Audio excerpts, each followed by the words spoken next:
காஞ்சி மாநகரம், அயோத்தியா, மதுரா, மாயா, காசி, காஞ்சி, அவந்திகா, துவாரகா சப்த மோட்சவரில் தென்னிந்தியாவில் இருக்கக்கூடியது இந்த காஞ்சிபுரம்.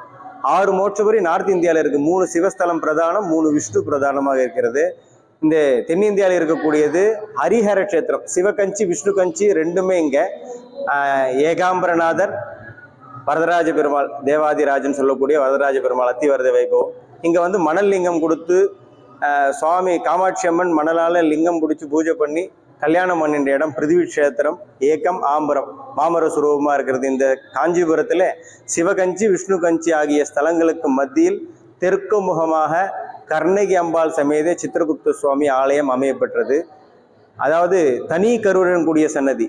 இந்தியாவில் ஒரு 16 இடத்துல சித்திரகுப்தருக்கு மூர்த்தம் உண்டு. சிதம்பரம், உஜ்ஜயினி, ஷிகார், அலகாபாத், திருவண்ணாமலை, போடி, நாயகநல்லூர், ஸ்ரீவாஞ்சியம் போன்ற இடத்துலலாம் சித்திரகுப்த சுவாமிக்கு மூர்த்தம் இருக்கே தவிர மூலஸ்தானம் தனி கோவில் கிடையாது. காஞ்சிபுரத்தில் மட்டும்தான் தனி கோவிலானது.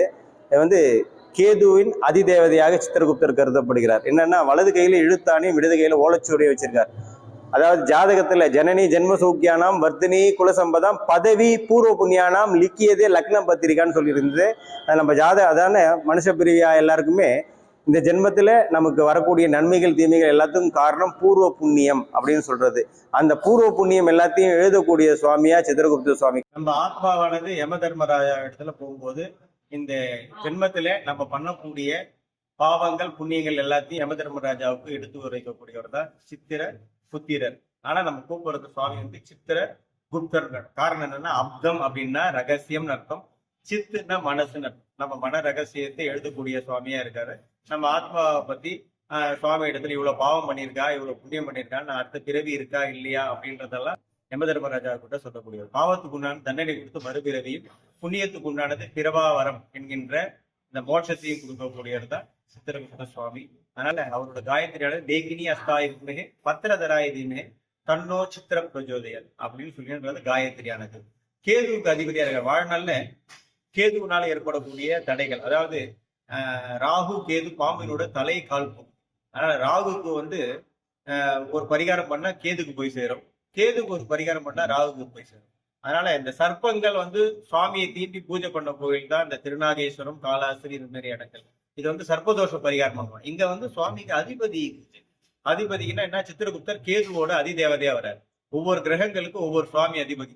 சூரியனுக்கு சிவபெருமான், சந்திரனுக்கு பார்வதி, அங்காரனுக்கு சுப்பிரமணியன், புதனுக்கு மகாவிஷ்ணு, குருவுக்கு தட்சிணாமூர்த்தி, சுக்கரனுக்கு இந்திரன் இந்திராணி, சனீஸ்வரனுக்கு ஐயப்பன் பைரவர், ராகுக்கு துர்கை பத்ரகாளி, கேது பகவானுக்கு சித்திரகுப்த சுவாமி அதிபதியார்.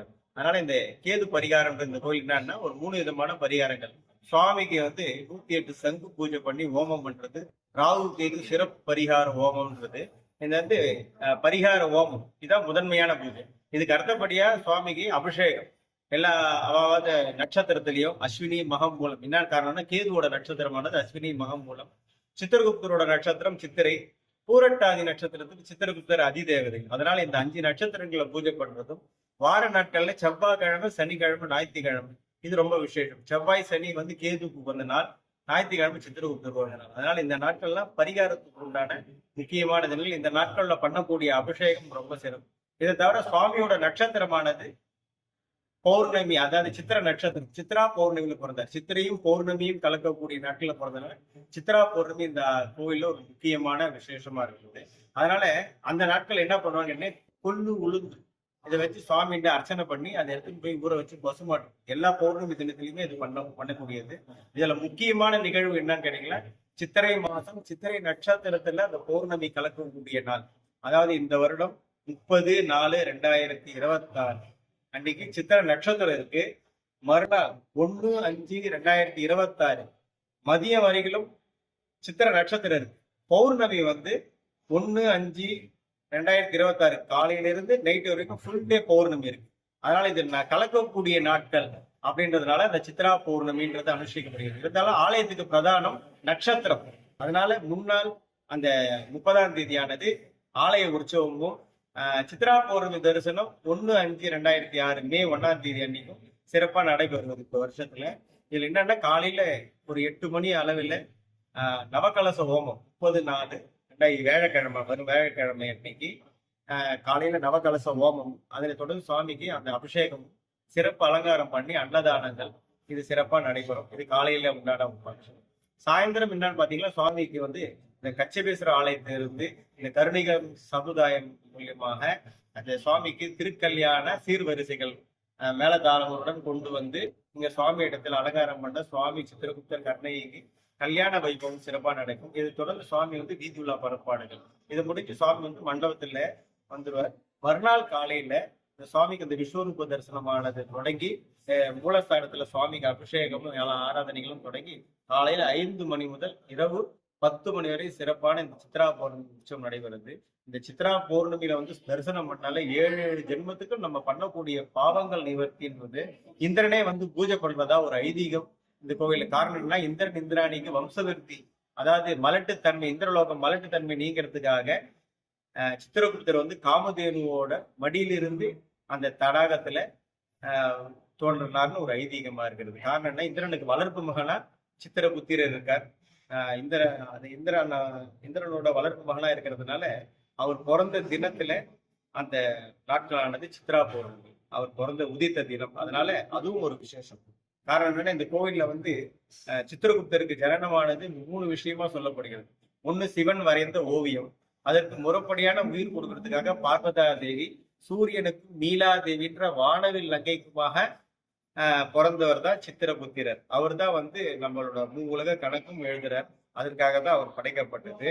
இது ஒரு காரணம். இருந்தாலுமே இந்திராணியோட அந்த வம்சவிருத்தி இல்லாததுனால இந்திரன் வந்து பஞ்சமகாபாதங்கள் செய்தார். அதனால அவருக்கு வம்சவிருத்தி கிடையாது.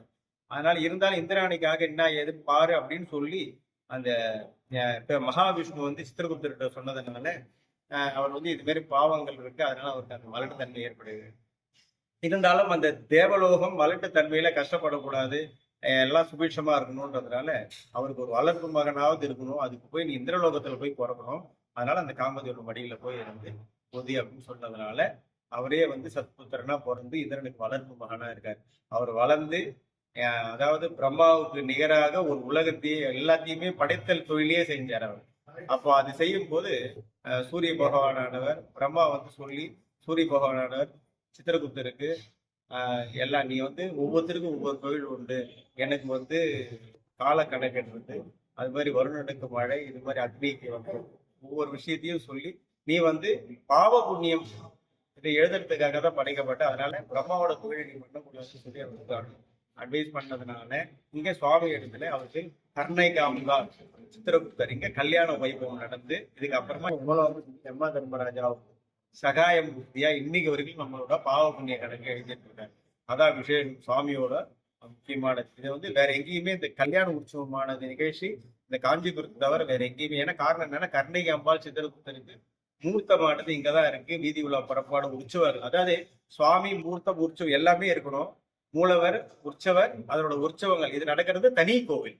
அது பொறுத்த வரைக்கும் இந்த காஞ்சிபுரத்துல மட்டும்தான் சித்திரகுப்தருக்கு கோவில் இருக்கு. அதனால இந்த சிறப்பான இந்த சித்ரா பௌர்ணமியில எல்லாரும் வந்து தரிசனம் பண்ணி சுவாமியோட அருளுக்கு பாத்திரமா கேட்டுக்கொள்வோம்.